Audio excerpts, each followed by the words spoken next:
Tlaib is recognized for 5 minutes. Thank you so much, Madam Chair. Madam Chair, I'm extremely alarmed at the anti-union actions that Oshkosh has taken in recent months. Many of my colleagues might not realize this, but Oshkosh, Wisconsin facility has been a union facility for decades. And for the record, Madam Chair, those unionized workers are the ones who actually did the work to produce the products and maintain the high standards of production that made Oshkosh a competitor for this massive contract in the first place. When Oshkosh submitted production proposals to USPS, those proposals were based on capabilities demonstrated by the union workers in Wisconsin, who represent countless combined years of experience and expertise in their field. So Oshkosh's sudden decision to manufacture these trucks in an unproven, newly acquired facility with new hires is nothing more than a bait and switch that betrays the very workers who made Oshkosh the company it is today and have proved that they have the skills to get the job done and get it done right. So, Madam Chair, I urge Oshkosh to end these blatant anti-union actions and produce these vehicles in their tested and proven Wisconsin facility. And secondly, and this is something, Ms. Stevens, I hope you do take back to leadership, we do need to talk about the environmental short-sightedness of Postal Service's current plan. In February, in a letter in February that we posted to the Postmaster General DeJoy, Council on Environmental Quality Chair Brenda Mallory, who has come to my district a number of times, she had warned that if the Postal Service fails to improve its environmental review to meet its legal obligations under NEPA, the National Environmental Policy Act, then, quote, Congress or the federal courts may compel USPS to alter course. Like Ms. Mallory, the EPA, and so many of my colleagues, I seriously doubt the Postal Service Environmental Impact Statement meets its obligation as an independent agency.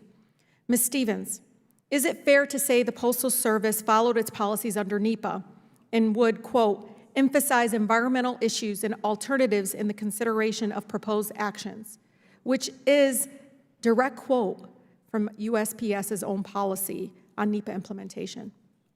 So I would say that our team followed with rigor the NEPA process. We put tens of thousands of person hours. So yes? Yes, we've followed okay. rigor. So if USPS actually lived up to its responsibilities under NEPA, though, the Postal Service would revise its EIS, and let me explain.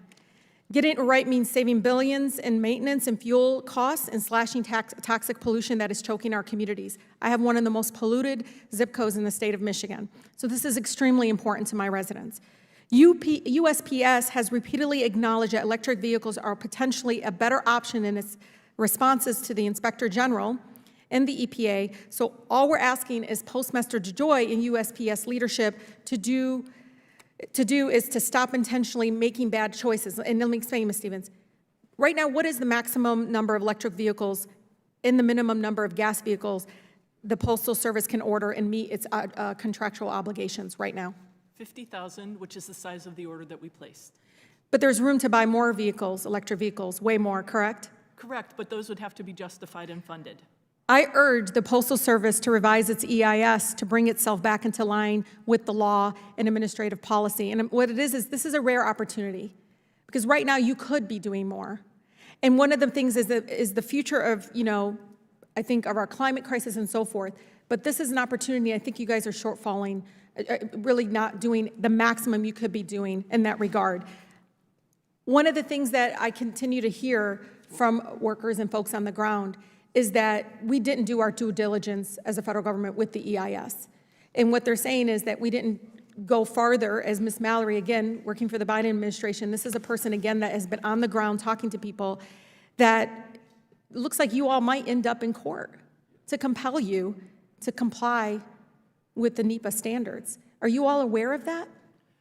What I'm aware of is that we've put a lot of rigors into this, and we built our alternatives to allow us the flexibility to go from a minimum up to 100% battery electric vehicles. We're balancing our financial resources along with the intent to meet these environmental challenges. So it's a balance. So do you think the Council on Environmental Quality Chair Mallory is incorrect here? I do. Okay.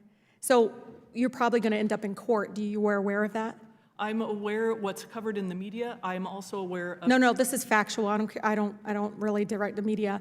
I've been involved with the EIS processes as an attorney, and If you're segmenting, if you're cutting up, if you're doing it in a way, and your interpretation of rigor, at the end, if the result is not protecting the public, then you're going to end up in court, ma'am.